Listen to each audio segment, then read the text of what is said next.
इधर भी एन लिखा है ना, ये भी इसमें है। एक इससे से, एक उससे इससे।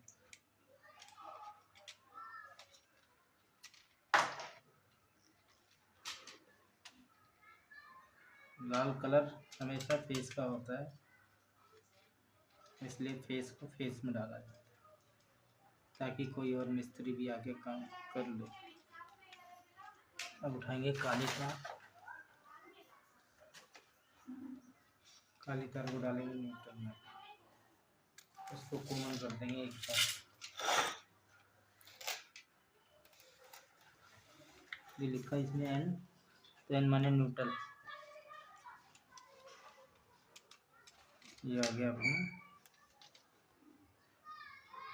ये इसमें ऐसे जुड़ जाएगा एक तार के साथ, ठीक है। एक इसमें फेस जुड़ जाएगा डायरेक्ट लाइन, ये हमारा हो जाएगा ओके।